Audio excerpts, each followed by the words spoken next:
एक तो समझ में नहीं आता साला secular secular secular secular secularism यार, नाक मचा रखा है बंगाल में यार तुम लोगों ने सालों साल से।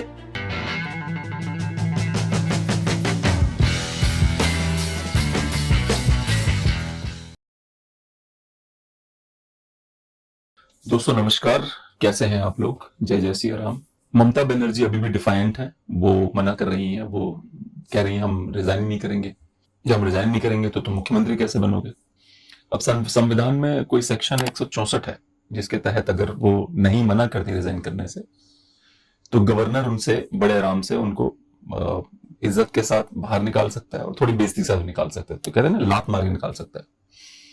अब प्रॉब्लम यह है कि ममता दीदी की आदत पड़ गई है, मतलब जो अननेसेसरी उनकी इमेज बनाई गई थी ना कि बहुत ताकतवर महिला है बंगाल की। ये हमारी बहन ममता, ये मामूली आदमी है, मजबूत आदमी है ममता। और हम भी मानते थे, ऐसा नहीं, हम भी फैन रहे ममता बनर्जी के। अब आप सोच के देखिए, ममता दीदी इस समय एक तो चुनाव हार गई है, ऊपर से उनकी गुंडा पार्टी जो चुनाव हार गई है, मतलब एक नंबर की गुंडा पार्टी जो चुनाव हार गई है, हर चीज पे टोलाबाजी करने वाली पार्टी चुनाव हार गई है। जब आपके अपने लोग, जिन लोगों को आप पाल पोस के बड़ा कर रही हो, जब आपके अपने लोग आपके खिलाफ हो जा रहे हैं, वो आपकी सच्चाई अपने मुंह से बयान कर रहे हैं, तब स्थिति इसका मतलब सचमुच में खराब है। आपने मनोज तिवारी का नाम सुना होगा, क्रिकेटर है एक मनोज तिवारी नाम से। उसने वीडियो रिलीज करके बताया है कि कैसे वो परेशान रहा है ममता दीदी के शासन में। उसका जो ये वीडियो है, अब उसमें एक चीज और समझिएगा आप लोग कि वो जो वीडियो में बता रहा है, बातें कर रहा है, वो बातें एक तरफ है। इंपॉर्टेंट बात यह है कि ममता दीदी को लगता था कि मैं इनविंसिबल हूं, मैं हार ही नहीं सकती, और उम्र के इस पड़ाव में है जहां पे मस्त कई बार होता है ना, आपका दिमाग आपको धोखा देता है, आपका दिमाग आपके साथ खेल खेलता है। उन्हें लगता है मैं हार कैसे गई, उन्हें लगता है मैं कैसे हार सकती हूँ, मेरा तो पॉसिबल ही नहीं हारना है। पहले देखिए, देखते हैं मनोज तिवारी जो एक क्रिकेटर हैं, अच्छे प्लेयर थे, आईपीएल भी खेले हैं, उनको उठाया गया बड़े धूमधाम से, उनको स्पोर्ट्स मिनिस्टर बनाया गया बंगाल का, कि स्पोर्ट्स मिनिस्टर हो तुम। और ये हमेशा ये अटेंशन ग्रैब करने के लिए कोशिश की जाती है कि हम जो है योग्य लोगों को जगह देते हैं। देखिए मनोज तिवारी ने क्या कहा, बांग्ला में क्या है, मैं उसका आपको हिंदी बताऊंगा। নিজেদের জন্য কাজ করেছে। শিবপুরের মানুষ তো জানেন, আর গোটা হাওড়ার মানুষ জানেন নিকাশির ব্যবস্থার কি অবস্থা আমাদের হাওড়ায়। সেইটা জন্য সংস্কারের জন্য আমি বারবার কর্পোরেশনে আবেদন করে করে করে করে হাঁপিয়ে যাওয়ার পর আমি ভাবলাম মাননীয় মুখ্যমন্ত্রীকে জানাতে হবে। মাননীয় মুখ্যমন্ত্রীর সাথে দেখা করার জন্য বারবার লেটার লিখলাম, কিন্তু তার কোনো উত্তর পাইনি আমি। তাই ভেবে নিয়েছিলাম আমি ক্যাবিনেট মিটিং এর পর উঠে গিয়ে ওনার কাছে সামনাসামনি বলে দেব, দিদি এই বিষয় আছে। কিন্তু একদিন আমার মনে পড়ছে, ক্যাবিনেট মিটিং শেষ হওয়ার পর আমি যেই উঠে গেলাম, সেখানে আমাকে বলল কি আমার কি আর কোনো কাজ নেই, এই বলে আমার 20 সেকেন্ড অবধি আমাকে সময় দেননি আমি কি বলতে চেয়েছিলাম। ये कह रहे हैं इसमें, इस पूरे वीडियो में, मैं हिंदी में कन्वर्ट कर देता हूं आपको। एक ममता दीदी से बात करते हुए कह रहे हैं, मैंने आपके लिए काम किया है, शिवपुर के लोग जानते हैं और पूरा इलाका जानता है कि हमारे पड़ोस में क्या चल रहा है। मतलब ये बांग्लादेश की बात कर रहे हैं। उस संस्कृति के लिए बार बार कॉरपोरेशन में भाग लेने के बाद मैंने सोचा कि माननीय मुख्यमंत्री से मिलूं। उनसे मिलने के लिए मैंने बार बार चिट्ठी लिखी, लेकिन कोई जवाब नहीं मिला। इसलिए मैंने सोचा कि कैबिनेट मीटिंग के बाद उनके पास जाकर आमने सामने बात करूंगा। मनोज तिवारी बोल रही है, ऐसा ही हुआ। लेकिन एक दिन मेरे मन में आया कि कैबिनेट मीटिंग के बाद जब मैं वहां गया तो उन्होंने मुझसे कहा, मेरे पास आपके लिए कोई काम नहीं है। इस बात को कहते उन्होंने 20 सेकंड भी नहीं दिए। जो कहना था वह समझ गए ना, यह समझ रहे हैं मैं ये बात रखता हूं। अगर वो सुन लेते तो हो सकता था, अगर इरादा होता तो कर दिया होता। सिर्फ झूठी जानकारी देकर लोगों को धकेल कर रखा गया था। उसी दिन मैं ये बात समझ गया था। जिस तरह उन्होंने मेरे साथ जवाब दिया, उसी वक्त मेरे मन में आ गया था कि सरकार नहीं टिकेगी, क्योंकि जो सरकार चल रही है वह उसी सोच और विचारधारा के साथ चल रही है। ये बांग्लादेश की बात कर रहे हैं, जो पड़ोस में सरकार है। उनके दिमाग में कुछ और नहीं था। इसी वजह से आज साबित हो गया कि उन्होंने कैसे जवाब दिया। तो इससे यह बीजेपी की सरकार, जो सरकार में लोग आ रहे हैं, मैं उन्हें आमंत्रित करता हूं। स्पोर्ट्स मिनिस्टर बोल रहा है बंगाल का, आप सब कुशल रहें, आप सब स्वस्थ रहें, यही मैंने कहा है। अब मैंने अपनी बात आपके बीच में रख दी है। बेशक उन्होंने समझ लिया होगा कि हम क्या कहना चाहते हैं। Thank you. ये है मनोज तिवारी का स्टेटमेंट जो उन्होंने दिया है। आप सोच के देखिए, मतलब किसी पॉलिटिकल पार्टी में आपने किसी को मंत्री बनाया और वो मंत्री आपके हारते ही आपकी सच्चाई समाज के सामने ला रहा है। मतलब जैसे जब कोई बड़ा शिप डूबता है, सबसे पहले उसमें से चूहे कूद कूद के भागते हैं, जो रैट्स होते हैं। रैट्स जो होते हैं ना, चूहे, सबसे पहले वो कूद के भागते हैं। एक रिजू दत्ता नाम का कैरेक्टर है, उसने पहले जो है उसने अजय पाल शर्मा जी को, याद है आपको, धमकाया था उसने कि 4 मई के बाद तुझे देखेंगे, तुझे क्या लगता है कहीं से भी उठा के लाएंगे तेरे को घसीट के, और ये कर देंगे वो कर देंगे, अगर याद हो आपको रिजू दत्ता के बारे में। इन रियलिटी कल उसने एक वीडियो रिलीज करा है, कल शाम को। देखिए क्या कह रहा है। शेर है उर्दू में कि गांव है फटी फटी और तुम दिल से हगने की बात करते हो। ये आलम है इनका, रिजू दत्ता का। सुनिए क्या कह रहे हैं। शुभेंदु अधिकारी से माफी मांग रहे हैं क्योंकि वीडियो बहुत लंबा है, मैंने छोटा सेक्शन काटा है उसका, ये देखिए आप। নমস্কার, আমি তৃণমূল কংগ্রেসের মুখপাত্র রিজু দত্ত। আপনারা সকলেই জানেন 4 মে বাংলার বিধানসভার ফল বেরিয়েছে। বাংলার মানুষ দুহাত তুলে বিজেপিকে আশীর্বাদ করেছে এবং বাংলায় পরিবর্তন হয়েছে। আগামী 9 মে নতুন সরকার গঠন হবে বাংলায়। কিন্তু আমার ভিডিওটা আজকে সেটা নিয়ে নয়। আমার ভিডিওটা হচ্ছে 4 মে বিকেল 4টে থেকে আজকে 6 মে দুপুর 3টে অবধি আমার সাথে ব্যক্তিগত কি ঘটনা ঘটেছে। ये इन्होंने बंगाली में जो बोला है उसका मैं हिंदी में रूपांतरण आपको बताता हूं।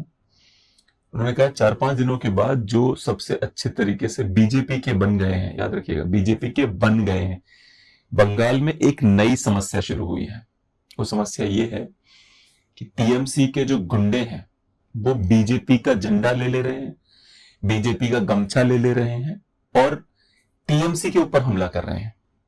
वो बीजेपी के लोग नहीं है, वो टीएमसी के ही गुंडे हैं जो टीएमसी पे हमला कर रहे हैं।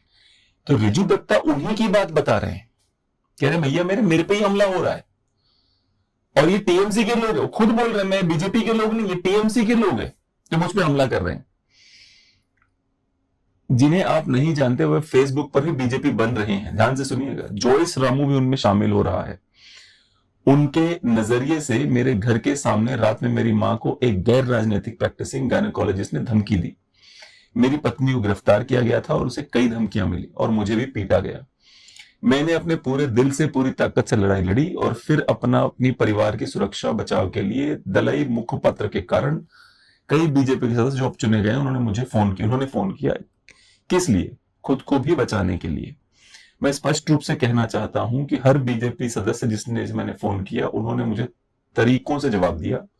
नंबर 1, बीजेपी दिल्ली और बंगाल के सांसदों ने खुलकर बताया कि आपकी कांग्रेस के लिए आपका बुक खोलना चाहिए, आपका या आपके परिवार पर कोई आग नहीं लगेगी।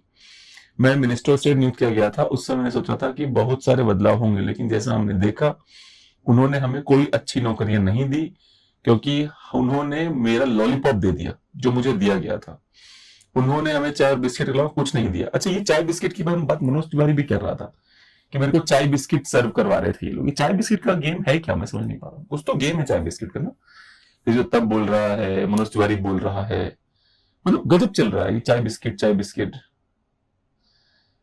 मतलब फनी है कि मतलब बीजेपी के लोगों को आकर के कहना पड़ रहा है माइक्स पे अनाउंस कर करके कि टीएमसी के लोग जो बीजेपी का झंडा लेके चल रहे हैं वो बीजेपी के नहीं है, बीजेपी के जो ओरिजिनल कार्यकर्ता वही उनके ओरिजिनल कार्यकर्ता है। ये वीडियो देखिए अब। নতুন কেউ বিজেপি করতে হবে না, কাউকে নতুন লোককে বিজেপি করতে হবে না। যারা নির্বাচনে বিজেপি করেছে আগামী পুরসভা নির্বাচনে তারাই শুধু বিজেপি থাকবে। ये कह रहे हैं कि जितने लोग बीजेपी के उस समय थे वही लोग बीजेपी का हिस्सा रहेंगे, हर कोई बीजेपी का हिस्सा नहीं है।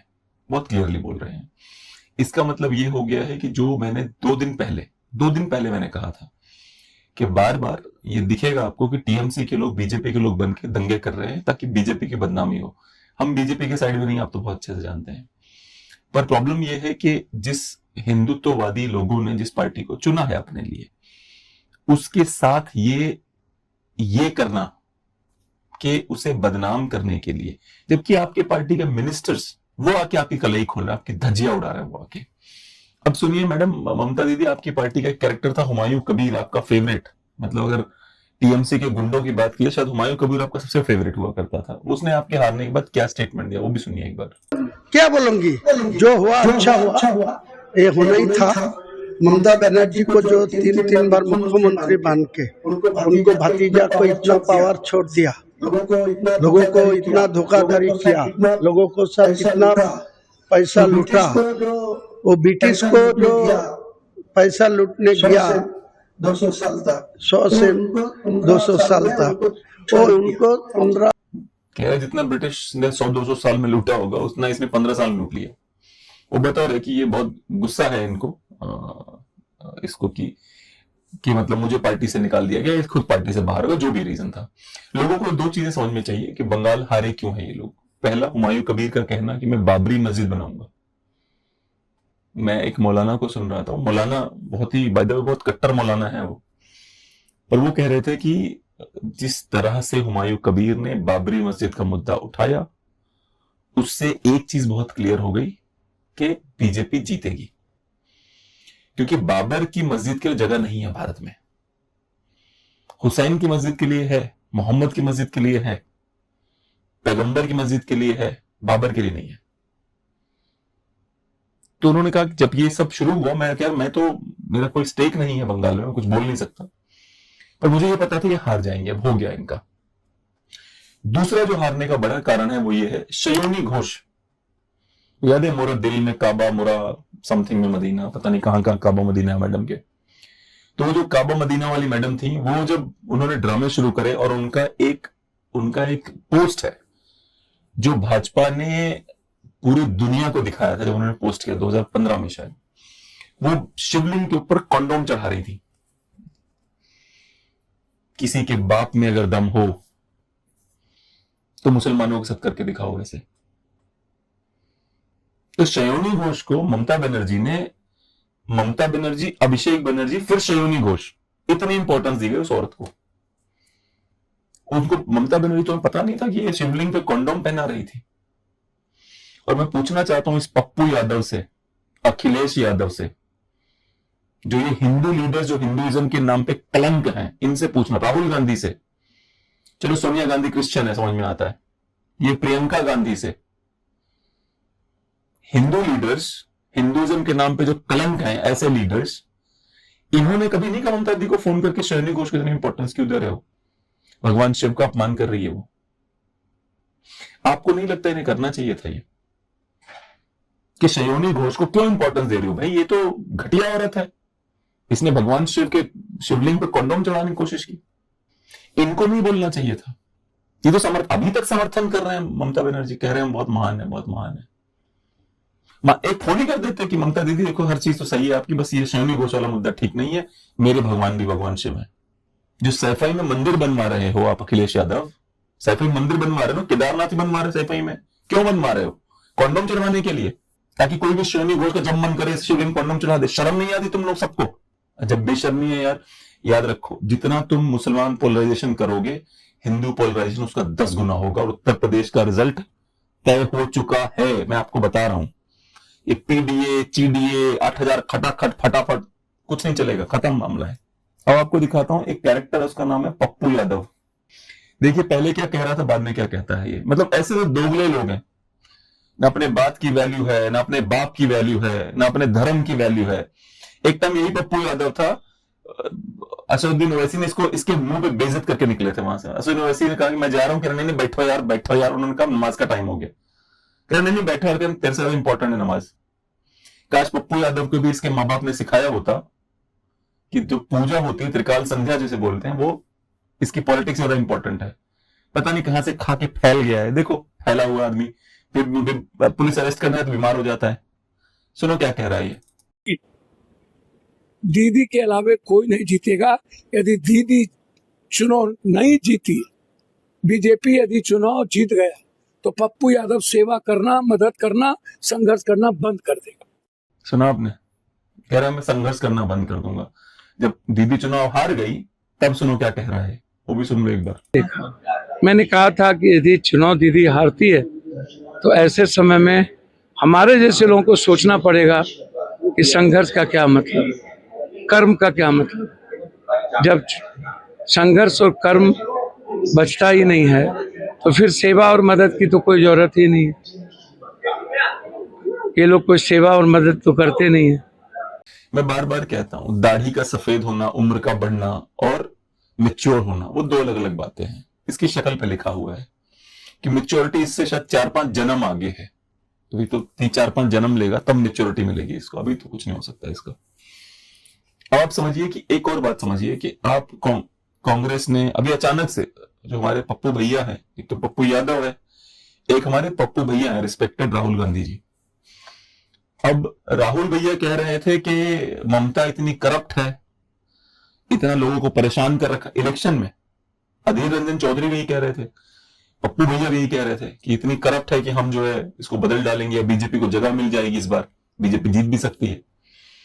वहां से अब जब वो हार गए हैं, पप्पू भैया ने अपना पूरा स्टैंड चेंज कर दिया। वो पता नहीं बातें करने लग गया, पता नहीं कोई शायद उनको लिख के देता है, यार बहुत गलत बात है, कोई लिख के पकड़ाता है। पर राहुल गांधी के लिए मैं प्रूफ लाया हूं कि SIR और EVM सब बिल्कुल चंगा है। ये वीडियो देखिए आप। Of course, I'm in SIR process. I'm in also removed a lot many fake voters, which I'm in some constituents at least managed by CPM. So that also helped us. That's what we. क्या इन्हीं का कार्यकर्ता है वहां का, केरला का, इन्हीं का बंदा है कांग्रेस का, जो कह रहा है SIR की वजह से CPIM के लोगों के नाम जो फर्जी नाम थे वो खत्म हो गए, जिसकी वजह से हम जीत गए। जो 27 लाख वोटर, 27 लाख वोटर का क्या हुआ? 27 लाख वोटर का एक तो मुझे समझ नहीं आता, साले इंस्टाग्राम पे 4 चूतिए आ जाते हैं 27 लाख वोटर, उनसे अगला कमेंट पूछ 27 लाख वोटर का मतलब क्या होता है? नहीं बता भाई, 27 सुना था कहीं पे तो लिख दे आपके ऊपर आके 27 लाख वोटर, 27 लाख वोटर लगा रखा है, कुछ नहीं उखड़ता। 27 लाख वोटर अगर ऐड है तब भी कुछ नहीं होता। बीजेपी को 60% वोट मिले हैं, 60%, 70% सीटें मिली बीजेपी को, 70%, 208 सीटें। ममता बनर्जी जो है वो लेडी, वो 80 पहुंच गई, कह रहा नहीं। तो ये समझिए कि ये पूरे जो मैंने आपको अभी वीडियो दिखाए हैं उसमें मैं आपको मैंने एक प्रूव किया आपको कि SIR का प्रोसेस ने कांग्रेस को केरला जितवाया, पहला पॉइंट। दूसरा, पप्पू यादव दोगला आदमी है, कुछ भी बोलता है उसके बातों का मतलब नहीं निकलता। तीसरा, ममता बनर्जी के राज्य में मिनिस्टर से काम था चाय बिस्किट लाना, तो रेल दत्ता बोल चुका, मनोज तिवारी बोल चुका।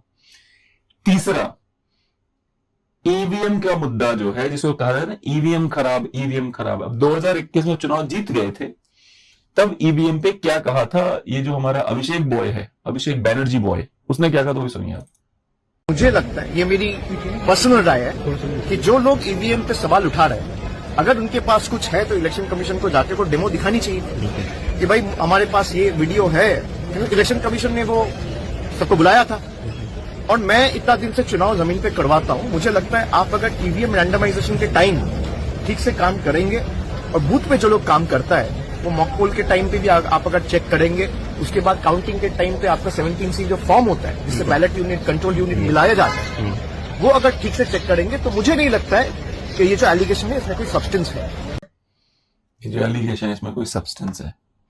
तो पप्पू भैया मतलब पप्पू यादव नहीं, Rahul Gandhi ji, I have proved for you conclusively कि EVM का कोई दोष नहीं है, SIR का भी कोई दोष नहीं है। क्योंकि EVM SIR में दोष होता तो केरला में भी होता, तमिलनाडु में भी होता, खाली बंगाल में दोष नहीं होता, खाली असम में नहीं होता। ये जो दोगलापन है ना तुम लोगों के अंदर, कि जहां हम जीतेंगे वही प्रजातंत्र की विजय होगी, जहां भाजपा जीतेगी वो तो चोरी चकारी से जीत गई, वोट चोरी हो गया, ये हो गया, वो हो गया, ये बेशर्मी।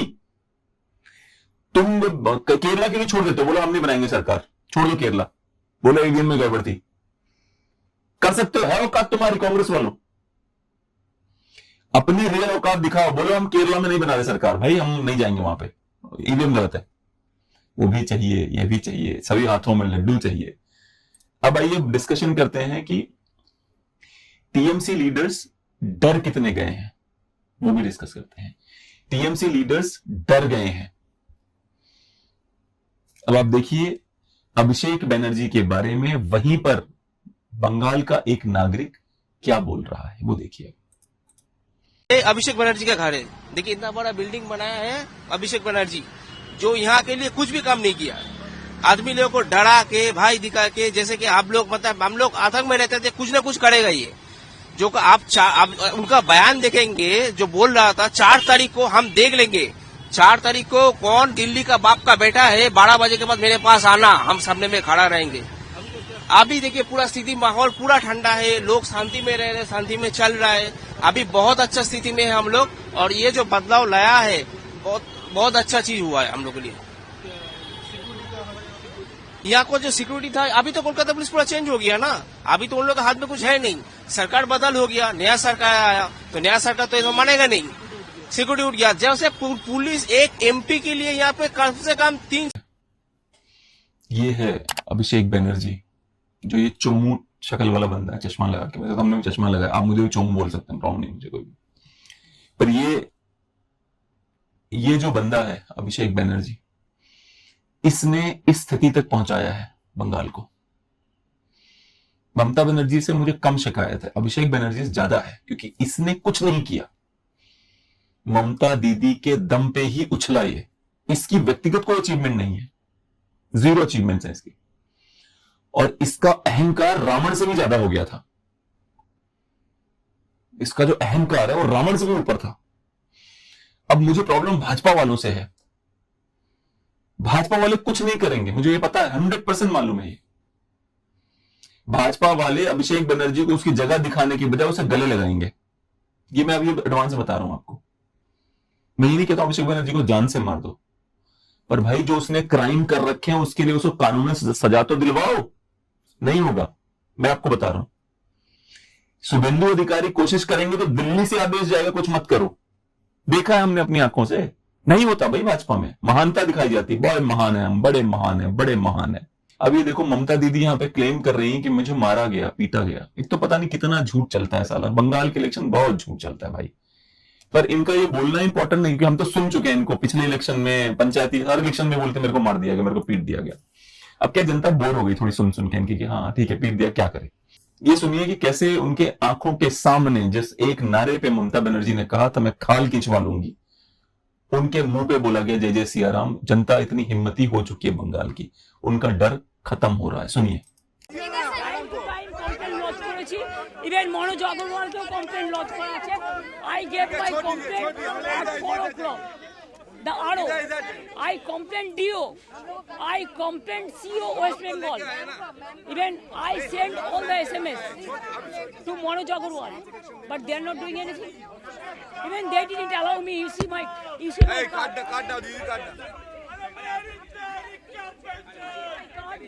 They are not allowing me also. बहुत शोर था इस वीडियो में, क्लैरिटी नहीं है, पर मुझे ये पता है कि बैकग्राउंड में लोगों ने जय जय सिया राम के नारे लगाए।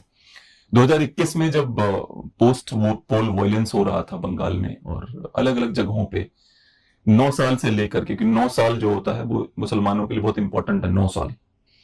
तो 9 साल से लेकर के 70 साल के महिला तक सबको रेप किया गया, किसी को नहीं छोड़ा गया। 2021 की बात कर रहा हूं मैं। एक निर्भया के होने पे दिल्ली में सब सड़कों पर उतर गए थे। बंगाल में निर्भया रोज होता था, रोज। नुपुर शर्मा बता रही थी किस तरह से मालदा में सबक सिखाने के लिए अगर यदि किसी महिला को एक पूरा मालदा में होटल बुक किया गया और बीजेपी समर्थक लोगों की महिलाओं को उठा के ले गए, उनका रेप किया गया। पॉप इंडिया नुपुर शर्मा बता रही थी।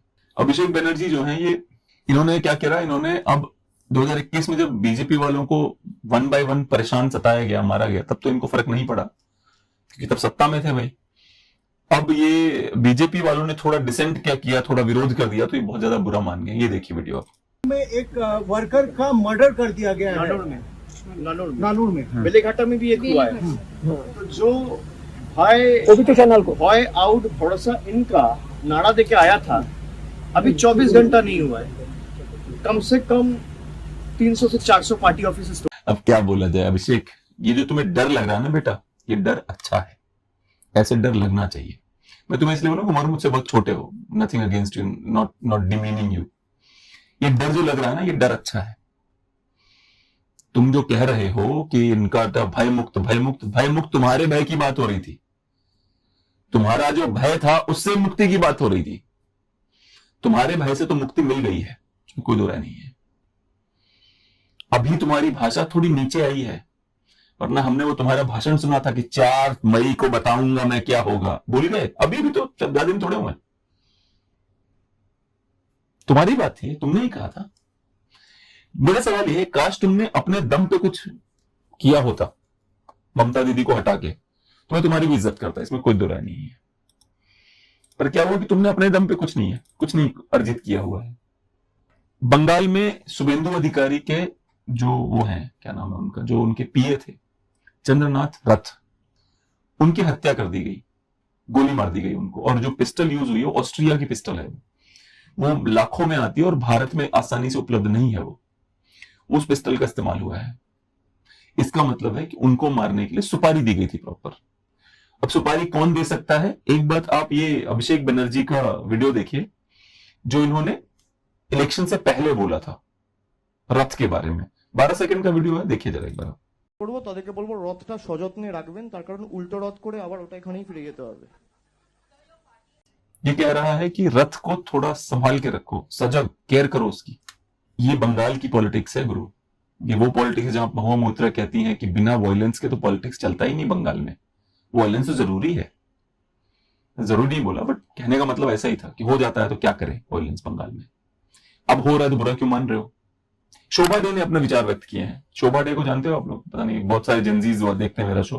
एक महिला हुआ करती थी शोभा डे, उसने कुछ किताबें लिखी थी, अपनी बेस्ट फ्रेंड के पति को शादी कर ली थी उससे, और बहुत सारी कहानियां उसकी। तो उसने भी कुछ कहा है। ये महिला पहले ये ममता बनर्जी की और लेफ्ट की और इन सब की ये आइकॉन हुआ करती थी और नरेंद्र मोदी को सुनाती रहती थी उल्टा सीधा। अचानक से इसके अंदर हृदय परिवर्तन हुआ है। मुझे ऐसे लोग पसंद नहीं आते, हृदय परिवर्तन वाले। शोभा डे सुनिए क्या कह रही है। Jungle Raj, Gunda Raj, certainly in some segments there can be no argument against that because there is proof of it. And the people were terrorized and they were intimidated. A lot of people were afraid to even come out and vote. All that has happened under her watch. People don't forget. So if you... देखिए, ये ममता बनर्जी का सच बता रही है। कह रही है अगर आप आतंक से राज करेंगे तो एक दिन आपका आतंक राज तो खत्म होगा, जरूर होगा। अब आपको दिखाता हूं कि ममता दीदी के जो उनके गुंडे होते हैं वो पोस्ट पोल वायलेंस की तैयारी कैसे रखी हुई थी उन्होंने। एक्चुअली क्या होता है कि पोस्ट पोल वायलेंस के लिए एक बंगाल में एक तरीका और यूज होता है। उसमें क्या करते हैं ये लोग कि सफेद साड़ियां, विधवा की जो साड़ियां होती हैं, ठीक है ना, तो उसको उठा के बीजेपी वर्कर्स की बीवियों को गिफ्ट दिया जाता है, विधवा महिलाओं की सफेद साड़ियां। ये टीएमसी के लोग करते हैं वहां पे, बाय द वे 2021 में ही किया था उन्होंने, विधवा महिलाओं की साड़ी। इसलिए टीएमसी के वर्कर्स के ऑफिस, टीएमसी के लीडर्स के, उनके जो टीएमसी के ऑफिसेज हैं, उसमें सफेद साड़ियों को ऑर्डर दिया जाता है भर भर के चुनाव के टाइम पे। आपको आइडिया नहीं है बंगाल में क्या क्या हुआ है, आपको आइडिया नहीं है। आप केवल घर बैठ के जो सेक्युलरिज्म का हिला रहे हैं, सेक्युलरिज्म के नाम पे ना, जो mental masturbation on the name of secularism, उससे बाहर आओ। किसी दिन तुम्हारी बीवी को कोई साड़ी ना भेज दे, सफेद साड़ी, ठीक है। ये देखिए किस तरह तलवारों का इंतजाम किया गया था।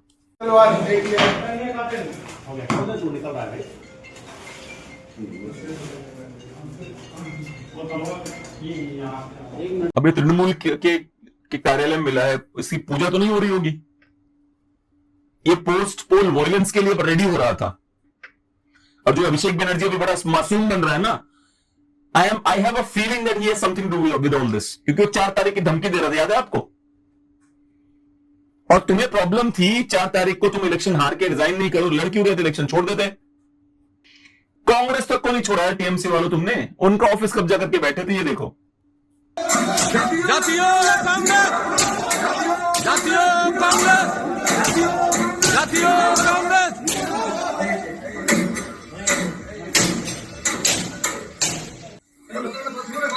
कांग्रेस का ऑफिस कब्जा करके ताला मार दिया टीएमसी गुंडों ने। यार एक बात हो तो समझ, किसी को नहीं छोड़ा गया था। इसका मतलब जानते हो क्या हो रहा था? इसका मतलब यह था कि साजिश बहुत गहरी थी बांग्लादेश बनाने की, बहुत गहरी साजिश थी। इसीलिए थोक के भाव में बांग्लादेशी मुसलमानों को घुसाया जाता था कि आते जाओ, आते जब तक बांग्लादेश ना बन जाए। मैं बीजेपी का समर्थक नहीं हूं, but god damn it's a good thing that they won, it's a great thing that they won. कम से कम बांग्लादेश नहीं बनने देंगे बंगाल को। आपको देखना है क्या क्या होता था बंगाल में। ये देखो लाइव टोलाबाजी अभी तक नहीं बंद हुई है, ये कल का वीडियो है, लाइव टोलाबाजी हो रही है। জোর হাত করে বলছি চলে যাও, এখান থেকে চলে যাও, তোমাদের গোটাও কোনো তোলা তুলতে। वो दिख रही है आपको जो पर्ची जैसी है, पर्ची दिख रही है, पर्ची वही पर्ची काट रहे हैं बैठ के। ये बाइक के लिए 25 रुपया, कार के लिए 50 रुपया और ट्रक के लिए 100 रुपया। ये टोलाबाजी अभी चल रही है। ये बीजेपी का वर्कर हाथ जोड़ के बोल रहा हूं, चले जाओ वरना हाथ उठ जाएगा। आप যাও না না, সে তোমাকে ওই জন্য তো তোমাকে বললাম জোর হাত করে বলছি, তোমাকে জোর হাত করে বলছি। क्या जोड़ हाथ जोड़ा, कान के नीचे मार इसके। पुलिस वाला है ये, सरकार का आदमी है, टोल नाका है ये। नरक मचा रखा है बंगाल में यार तुम लोगों ने सालों साल से। मुझे छोड़ दो आप, सेक्युलर जो होते हैं ना, जो सेक्युलरिज्म का सूरमा है, भाई साहब का नाम सरकार है, सेक्युलरिज्म के सूरमा थे। आरफा खानम से बता रहे हैं ये, क्योंकि आरफा खानम कह रहे थे आपको लगता है सरकार जी कि SIR की वजह से हार गई वो, तो सरकार ने आरफा खानम का मुंह बंद किया। सुनिए क्या बोला सरकार ने। SIR is not the only factor for Mamata Banerjee losing. अगर आप बुरा ना माने, 2 साल पहले मैंने जब MP-शिप छोड़ा, एक लंबी चिट्ठी में मैंने लिखी उनको कि आप करप्शन बंद कीजिए। उससे 2 साल पहले भी मैंने उनको लिखी कि आप करप्शन, भगवान के नाम से आप करप्शन बंद कीजिए, ये दादागिरी बंद कीजिए, नहीं तो आपका रिजीम टिकेगी नहीं, because you are the only secular regime. एक तो समझ में नहीं आता साला सेकुलरिज्म यार, सच्चाई की बात सेकुलरिज्म के आगे छोड़ दोगे तुम लोग। सेकुलरिज्म रहेगा तो ये मुझे वो याद आता है, पता नहीं सही है कि गलत है। जेएनयू की एक लड़की ने एक मुसलमान लड़के का नाम नहीं बताया पुलिस को, जिसने उसको मोलेस्ट किया, तो लगता था सेकुलरिज्म खराब हो जाएगा। ये आलम है सेकुलरिज्म का, ये आलम है सेकुलरिज्म का कि लोग करप्शन बर्दाश्त कर रहे हैं, रेप बर्दाश्त कर रहे हैं, मर्डर बर्दाश्त कर रहे हैं। सेकुलरिज्म चलते रहना चाहिए, इसलिए बीजेपी जीत रही है और कुछ नहीं उखाड़ पाओगे तुम लोग, फिर हारोगे। ऐसा नहीं हमको बीजेपी पसंद है, पर तुम हर बार हारोगे। आज उठा रहे हम लोग corruption. Corruption is the main issue number 1। Joblessness is the second main issue. कोई नौकरी नहीं। आमतौर से बंगाली और भी माइग्रेंट वर्कर बन रहे। पहले जमाने में हमारे यहाँ माइग्रेंट वर्कर कहते बिहारी, यूपी, मध्य प्रदेश, छत्तीसगढ़, झारखंड, यहाँ तो माइग्रेंट वर्कर आते, गरीब स्टेट से। अब बंगाल बन गया वही गरीब स्टेट जो गुड़गांव और दिल्ली के सब मेड, काम घर के काम वाली औरत को, लेडीज वो सप्लाई करते हैं। ये 15-20 साल में इतने गिर गए। There is no opportunity of employment. जो रहते हैं उसको लकीर भंडार ये दो ये दे के खुश रखते हैं। 10 साल तक खुश रखी उन्होंने। But you can not continue this indefinitely. जो आपके साथ के लोग हैं वो भी आपके मुंह पे तमाचा मार रहे हैं मैडम, आपको बता रहे हैं कहां आप गलत है। शराफत से रिजाइन कर देना चाहिए था आपको डे 1 पे। लेकिन कुछ लोग अभी तक ऐसे हैं जो अभी भी पागल हैं। उनमें से एक है, इसका नाम है राजदीप सरदेसाई। ये मतलब ऐसा पागल आदमी है, इसका क्या बोला जाए। इसकी बीवी चूंकि TMC वाली है, ये रात को मरने से डरता होगा, क्योंकि क्या मतलब, don't take it otherwise. Rajdeep भाई आपके लिए कुछ वो नहीं, पॉलिटिकल है कि भैया ऐसा ना हो कि, क्योंकि रात में जब सोए मरा एक बराबर नहीं, ऐसा ना हो ज्यादा बोल जाऊं और कांड हो जाए हमारा। Just joke. सुनिए। And I want to make a distinction between Mamata Banerjee, the individual, and Mamata Banerjee, the government that she was running. A lot of the allegations and the anger is against local councillors, local leaders who are allegedly involved in cut money, syndicates. You want a project somewhere. ये ममता बनर्जी को clean chit दे रहे हैं, कह रहे नहीं वो अलग है, और वो जो गुंडे थे और जो करप्शन था वो अलग है, ममता बनर्जी अलग है। वो बिल्कुल सफेद साड़ी की तरह सफेद और पाक है वो, और जैसे वो साड़ी पहनती है। तो इनका ये कहना है दीदी बिल्कुल अलग है, दीदी की गलती नहीं है उसमें। अब इन्होंने बोल दिया तो कीर्ति आजाद जैसे लोग पीछे कहाँ रहे। अब इसको भी सुनो। कीर्ति आजाद मतलब यार क्या बोलूं, धरती में बोझ हो गया। किसी जमाने में तुम्हारी बड़ी इज्जत करता था मैं, किसी जमाने में मुझे लगता है तुम लॉजिकल भारतीय, क्योंकि तुम बीजेपी में भी अगेंस्ट थे, मुझे याद है। भारतीय जनता पार्टी में जो 1-2 आवाजें मजबूत उठती थी उनमें तुम्हारा नाम था, और मैं तुम्हें बहुत समर्थन करता था उस टाइम पे। क्या से क्या हो गया, जो एक पल भी आंखों से ना ओझल हुए, लापता हो गए देखते देखते। कीर्ति आजाद आधा दर्जन से ज्यादा तो TMC के कार्यकर्ता मार दिए गए हैं। सार्वजनिक मंचों से नफरत की आग फैलाई जा रही है। देख लीजिए बीजेपी के नेताओं के, मैं तो आपको स्पीच सुना सकता हूँ। तो परिस्थिति, इसने एक बार नाम लिया चंद्रनाथ रथ का, इतनी बड़ी राम कथा सुना डाली इसने। कह रही है राम कथा क्या करेगा, भगवान राम के नाम से इसको नफरती होगी। क्योंकि जो सेक्युलर है वो भगवान राम को अगर उसने गाली नहीं दी, ये वही वाली बात है पीयूष मिश्रा वाली, कि अगर आप सेक्युलर हैं, कम्युनिस्ट हैं और आपने भगवान को नहीं गाली दी तो आप छोटे स्तर के सेक्युलर और कम्युनिस्ट हैं। अगर आपने श्रेणी घोष की तरह शिवलिंग पे कंडोम नहीं चढ़ाया तो आप छोटे स्तर के सेक्युलर हैं। अगर आपने हिंदू को लात से मारा नहीं तो आप छोटे लेवल के सेक्युलर हैं। बड़ा सेक्युलर वो होता है जो हिंदू धर्म को दिन रात गालियां दे। ठीक है, तो ये भी छोटे सेक्युलर हैं, बड़े सेक्युलर नहीं है ये। क्या पता बड़े सेक्युलर बन जाएं, उसमें कोई दो राय नहीं है। ठीक है ना। जिस दिन चुनाव हो रहा था 29 अप्रैल को भवानीपुर में, उस दिन एक मुसलमान ने जो वहां पे देखा, क्या देखा वो खुद बता रहे अपने शब्दों में, आप सुनिए। अब दुख का बात है कि भवानीपुर का एमएलए होते हुए, मुख्यमंत्री होते हुए चुनाव तो हार गए, शर्म की बात है, लेकिन वो जाकर एक टावर में बैठ जाती हैं कि डर के मारे वहाँ के नागरिक उतर कर वोट देने ना जाए। तो हमारे शुभेंदु जी जाके रोड पर गाड़ी खड़ा कर दिए, तुम निकलो तो वो लोग को हम बुलाएंगे वोट देने के लिए। ये हुआ 29 तारीख को। ये मुसलमान है वहां के, बंगाल के, ये बता रहे हैं कि वहां 29 तारीख को क्या हुआ। मतलब आप अपना दहशत ऐसे लोगों के अंदर डालना चाहते हो कि आप टावर पे खड़े होगी, मैं खड़ी हूं, पता चलना चाहिए किसको वोट डाल रहे हो तुम। ममता दीदी, ये जो कॉन्स्टिट्यूशन और ये जो डेमोक्रेसी की पावर है ना, इसने आपको आपकी जगह दिखा दी। अगर थोड़ा और टफ वर्ड बोलो तो औकात दिखा दी आपको। मुझे अभी भी याद है जब पहली बार जीती थी हम, वी वर वेरी हैप्पी कि चलो कम्युनिस्टों किसी ने टक्कर तो दी, बहुत खुश थे हम। 2011 से 2026 के आया, मतलब सब खत्म हो गया। बंगाल में केवल बंगाली नहीं रहते, वहां मारवाड़ी भी रहते हैं, सिख भी रहते हैं। ये देखिए मारवाड़ी लोगों ने क्या कहा ममता दीदी के बारे में, वो भी सुनिए आप। 2015 के इलेक्शन में आपके घर में अगर 10 वोट हैं तो आपके पिताजी वोट देने जाएंगे और 9 वोट टीएमसी के गुंडे डाल देते थे।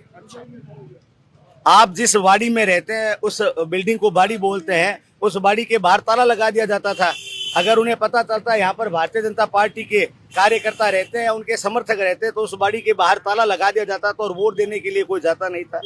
और बॉम्ब ब्लास्ट जैसी घटनाएं जो हाथ से बनाए हुए बॉम्ब थे वो तो बहुत सामान्य थे। इस बार हजारों की तादाद में, सैकड़ों की तादाद में वहां पर,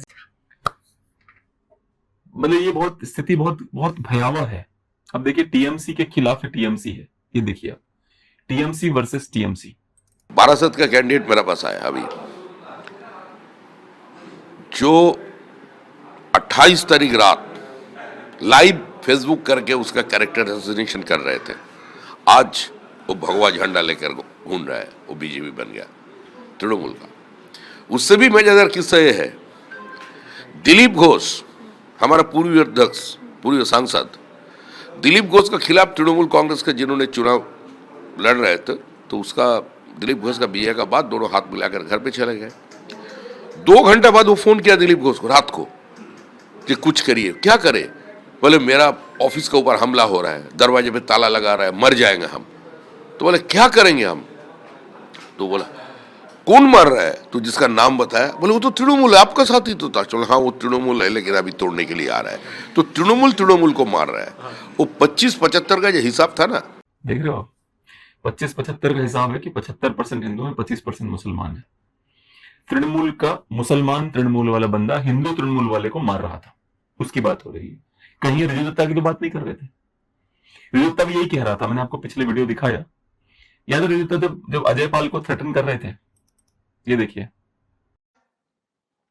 पर मैं साफ भाषा में अजय पाल शर्मा जी को एक चीज बताना चाहता हूं, आपके ऊपर हमारी नजर है।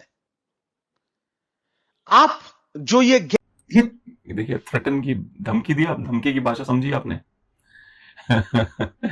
धमकी की भाषा जो है वो इतनी घटिया है, इनकी धमकी की भाषा, कि आप ये सुनिए। जब पहले धमकी दिया था, ठीक है, अब उसके बाद ये जब फट के हाथ में आ गई तब क्या बोल रहा है। নমস্কার, আমি তৃণমূল কংগ্রেসের মুখপাত্র রিজু দত্ত। আপনারা সকলেই জানেন 4 মে বাংলার বিধানসভার ফল বেরিয়েছে। বাংলার মানুষ দুহাত তুলে বিজেপিকে আশীর্বাদ बीजेपी के आशीर्वाद करीचे, समझ रहे हो ना? ये मतलब पहले ये वो कर रहा था कि मैं तो बहुत महान हूं और देख लूंगा अजयपाल शर्मा। अजयपाल शर्मा ट्रांसफर हो गया वहीं पे बंगाल में, तुमसे मुलाकात भी होगी मुझे लगता है। और जहां तक मैं जानता हूं अजयपाल भाई को, इतना आसान नहीं है इतने जल्दी बोलने वालों में से नहीं है वो, इसलिए तुम थोड़े केयरफुल रहना। जैसे वो अभिषेक बनर्जी ने चंद्रनाथ रथ को बोला था ना कि सेफ रखना उसको, वैसे आप भी सेफ रहना, है ना। ये सुनिए कि हिंदू महिलाओं का गैंग रेप कैसे होता है। हम नहीं बोल रहे हैं, ऐसे न्यूज चैनल जिनके ऊपर यहां तक आरोप लगाते हैं, हिंदूवादी संगठन आरोप लगाते हैं कि ये लेफ्टी है, ये कम्युनिस्ट चैनल है, वो बात कर रहे हैं आपस में, उनको सुनिए। एक मैं घटना बताता हूँ। एक कार्यकर्ता ने बताया पिछली बार जब 2024 में जहां पर बीजेपी हारी, उनमें से एक का इलाके में जो फिरहाद हकीम है उनके इलाके की घटना है। एक कार्यकर्ता ने मुझे बताया और आज ही उन्होंने बताया है, और वो बताते बताते मतलब कोलकाता पोर्ट असेंबली है, कोलकाता पोर्ट फिरहाद हकीम का जो है, उनकी आंखों से बस आंसू नहीं आए, लेकिन उन्होंने बताया कि दादा ये सिचुएशन थी कि एक फिरहाद हकीम की कॉन्स्टिट्यूएंसी में 2 हिंदू महिलाएं, सिर्फ उन पर शक यह था कि इन्होंने बीजेपी को वोट दिया है, उनके साथ न सिर्फ गैंग, और इतना भयावह वो घटना जैसे बताते बताते उनके मन में जो डर था वो मेरे को चेहरे पर दिख रहा था। तो ये दिख रहा है ऑन ग्राउंड। ये देखो आप 2024 की भी 2 साल पुरानी बात है, ये अभी हुआ है, 2 साल पहले हुआ है। ये जो सेक्युलर, जो हरामी है सेक्युलर, जो अभी भी ममता का साथ दे रहे हैं, उनके लिए बता रहा हूं, 2 ही साल पुरानी बात है, ज्यादा पुरानी बात नहीं है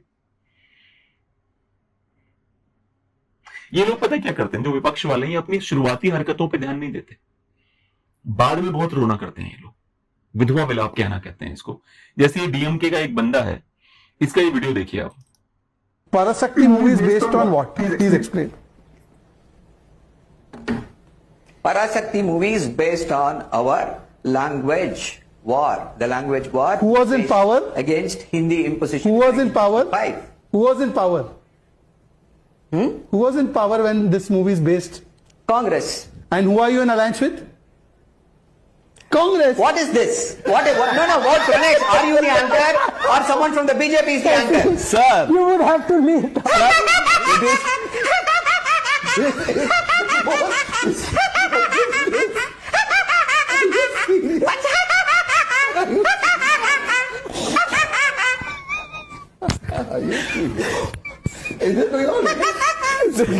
जब ये ऐसी हरकत करते हैं ये लोग, तब इनको नहीं पता चलता कि हम जनता के बीच में मैसेज जाता है। ये सब का सब ये अहंकार की निशानी है। भाजपा में भी अहंकार आ रहा है, धीरे धीरे अहंकार आ रहा है भाजपा में भी। ऐसा नहीं है, सत्ता चीज ही है। कहता ना एक शेर था कि शराब चीज ही ऐसी है ना छोड़ी जाए, ये मेरे यार के जैसी है ना छोड़ी जाए। तो सत्ता अहंकार का वही खेल है कि सत्ता चीज ही ऐसी है जो ना छोड़ी जाए, ये मेरे फ्रेंड अहंकार के जैसी है ना छोड़ी जाए। तो सत्ता की प्रॉब्लम ही हमेशा ये रहेगी, हमेशा आपको मिलते रहेंगे ऐसे लोग जो बार बार आपको ये याद दिलाते रहेंगे कि इसीलिए वाजपेयी जी ने कहा था, निंदक नियरे राखिए आंगन कुटी छवाए, निंदकाचे घर असावे शेजारी। निंदक का घर होना चाहिए आपके आसपास। और इन्होंने क्या किया है, सभी पार्टियों ने, सभी लोगों ने निंदकों को उड़ा दिया अपने सेक्शन से। अब इन सब के बाद आपको एक तो देखना ही पड़ेगा कि भाजपा के लोग कितने प्रसन्न हैं, वो भी तो देखना पड़ेगा। देखिए হ্যাঁ, এখন ওই তো দেখতে এসছি জানোয়ারটাকে, দেখতে এসছিলাম, দেখতে এলাম ওই ভাইপোকে দেখতে এলাম, কত বড় রাজা ছিল নাকি দেখতে এসছিলাম, ওই জন্য তো যুবরাজ ছিল, এখন ভিখারি হয়ে গেছে। 4 তারিখ দেখে নেবে বলেছিল সবাইকে, কোথায় গেল সে? 4 তারিখে দেখে নেবে, কোথায় আসছে না কেন এখন বাইরে? পুরো ব্লক করে রেখে দিত, তো পুরো ব্লক করে রেখে দিত। কি লেখাপড়া কোনোদিন দেখিয়েছে কাউকে? কি লেখাপড়া, কতদূর লেখাপড়া করেছে? বাসন মাজার যোগ্য নয়, পিসির জন্য এত দূর গিয়েছিল। একদম পাবলিকের টাকাই তো বিল্ডিং, নালে একটা এমপির কত টাকা আজকে হতে পারে যে এত বড় একটা বিল্ডিং সে তৈরি করে দাঁড় করিয়ে দিয়েছে। ডায়মন্ড হারবার মডেল থেকে টাকা এসছে। 35টা প্লট রয়েছে, ভাবা যায় 35টা প্লট। ওই সাধারণ মানুষের তো এতগুলো বাড়ি তো নেই। 19টা গাড়ি উনাকে প্রোটেকশন দিত এবং যে রাস্তা দিয়ে যেত 1 ঘন্টা। ये उसी के घर के सामने है, शांति निकेतन उसी अभिषेक बनर्जी घर है, उसी घर के सामने पब्लिक खड़ी हुई है। पब्लिक उसी के घर के सामने खड़ी होकर उसकी बेइज्जती कर रही है। तुम्हें लगता है इतना आसान है?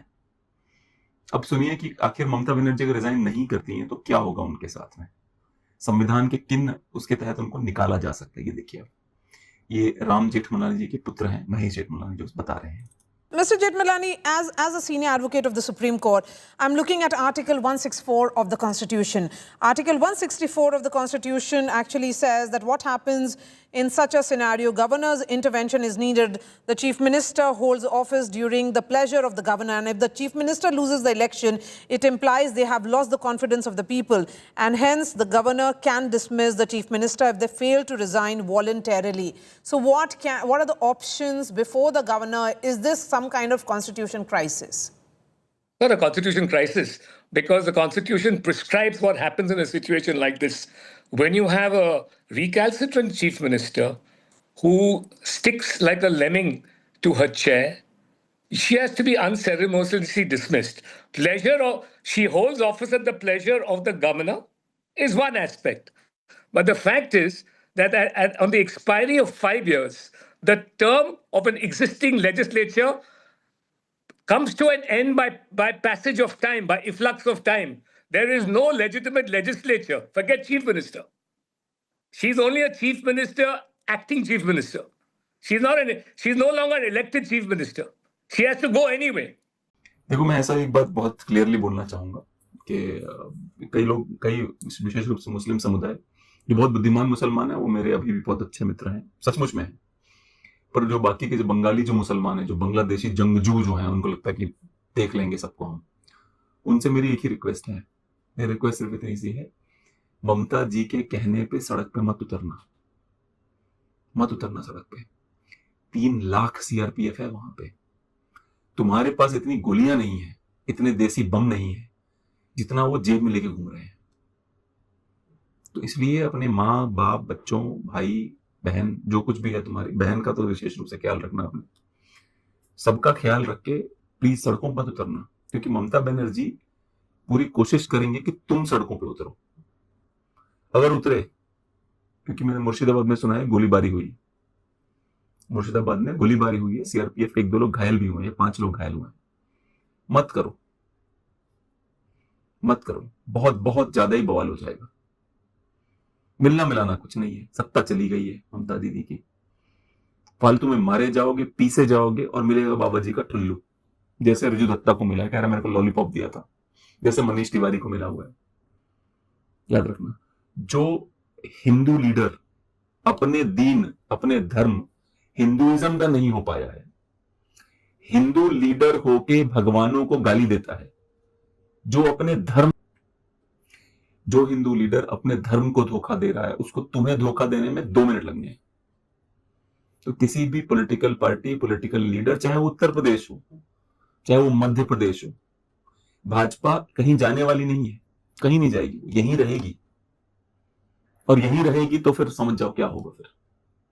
और सेक्युलरिज्म इज डाइंग, सेक्युलरिज्म खत्म हो, क्योंकि सेक्युलरिज्म ने क्या किया था, सेक्युलरिज्म ने मुसलमान को यह सिखाया था कि तू कुछ भी कर, तुझे कुछ नहीं होने वाला। तू रेप कर, तू मर्डर कर, तू कत्लेआम मचा दे बंगाल में, कुछ नहीं होगा तुझे। वो सेक्युलरिज्म हो गया खत्म।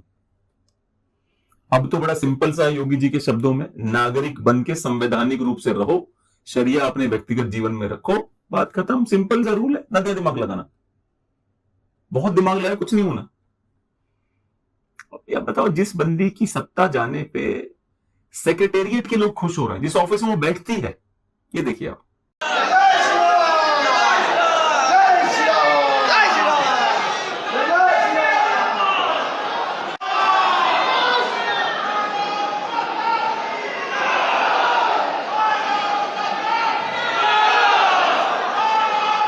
जहां पे वो बंदी, जहां पे अधिकारी, जहां पे मुख्यमंत्री के रूप में जाती है, ऐसा क्लेम किया जा रहा है, वहां के लोग हैं ये। मतलब किस स्तर से लोगों को परेशान किया जाता होगा, किस स्तर से परेशान किया होगा। और इस जीत के लिए मैं केवल एक व्यक्ति को जिम्मेदार मानता हूं, उसका नाम है अमित शाह। अमित शाह ने बहुत मेहनत करी बंगाल, वो व्यक्ति 2016 से मेहनत कर रहा है बंगाल के लिए, ये देखिए आप।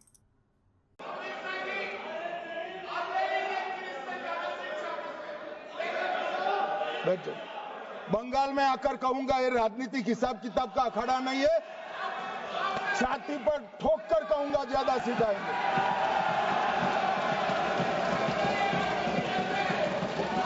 मान्यवर, मैं अमित शाह का बहुत बड़ा फैन नहीं हूं, इसमें भी कोई दो राय नहीं है, पर जो ड्यू है वो मिलना चाहिए। ये जीत अमित शाह की जीत है, ये प्रधानमंत्री की भी जीत नहीं है, ये जीत देश के गृह मंत्री अमित शाह जी की है। बस बात खत्म। उन्होंने सबको ले गए बंगाल को। अंतिम समय जब आ रहा था फेजेस का, तो योगी बाबा को ले गए। जहां जहां मुसलमानों की संख्या था वहां पोलराइजेशन करवाना है, चलो आप सबको ले गए वो अमित शाह इस बार। और रिजल्ट क्या आया आप देख ही रहे हैं। रिजल्ट ये आया, देखिए आप ये देखिए रिजल्ट ये आया हुआ है।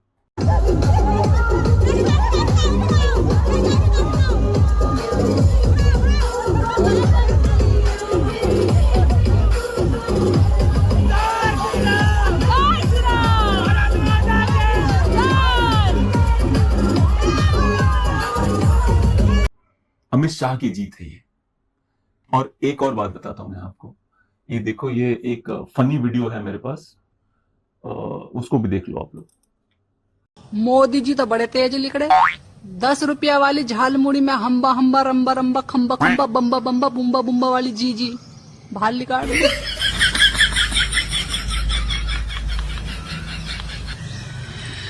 सोचो 10 रुपया में बंगाल ले लियो, 10 रुपया और खर्च कर देते हैं, पूरा ही आ जाता। दोस्तों आज के लिए इतना ही। और मुझे उम्मीद है कि ममता बनर्जी का जो बुद्धिमान, क्योंकि बहुत दिनों से राजनीति में है, केंद्र में रह चुकी हैं, राज्यों में रह चुकी हैं, संविधान इनको याद होगा, इनको सब पता है। ये जो भी कर रही है, इससे इनकी इमेज जो अच्छी नहीं हो रही है, खराब जरूर हो रही है। तो भगवान करें कि सीनियर हेड्स प्रिवेल, बुद्धिमान लोगों का दिमाग चले और कोई तो इनको सलाह दे। मैं तो चाहूंगा राहुल भैया फोन कर दें इनको, अखिलेश भैया कर लें फोन कि मैडम इससे कुछ नहीं होना। और कुछ लोगों का ये भी कहना है, कुछ लोगों का कहना है कि गृह युद्ध चाहते हैं। कुछ लोगों का कहना है, मतलब जैसे कुछ लोग कह रहे हैं कि विपक्ष की बातों को सुन के लगता है कि वो गृह युद्ध करवाना चाहते हैं इस देश में। वो भी करके देख लो, नुकसान सबका होगा, लेकिन याद रखना गृह युद्ध में हमेशा मेजोरिटी ऊपर उठती है। जो मेजोरिटी के लोग हैं वही ऊपर उठेंगे, जो ताकतवर लोग हैं वही उठेंगे, जो साइलेंट मेजोरिटी वही उठेगी, वही जीतेगी भी। आपको करना है आप करके देख लो, आप समझ लो मेरी बात को। मतलब बहुत लोग मुझे सुन चुके, कई लोग मुझे सुन चुके, गृह युद्ध होगा, गृह युद्ध होगा, गृह युद्ध होगा। ट्राई कर लो वो भी, क्योंकि जहां जहां जैसे उत्तर प्रदेश चुनाव में लोकसभा में अखिलेश भैया सबसे ज्यादा सीटें आई, अगर उनको उससे प्रॉब्लम नहीं थी, ये नहीं हो सकता मीठा मीठा गप और कड़वा कड़वा थू। तब की ईवीएम पे अगर शक नहीं था आपको, तो अब भी ईवीएम पे शक नहीं होना चाहिए, बात खत्म। अगर राहुल गांधी को केरला की ईवीएम पे शक नहीं है कि वो ईवीएम ठीक है, तो बंगाल की ईवीएम भी ठीक है। और रही बात उसकी, गृह युद्ध की धमकी मत दीजिए आप लोग, प्लीज गृह युद्ध की धमकी मत दीजिए। इतना देश इतना छोटा नहीं है, इतना तुच्छ नहीं है कि आपके कहने से गृह युद्ध हो जाएगा। आज के लिए इतना ही, जल्दी दोबारा मिलते हैं।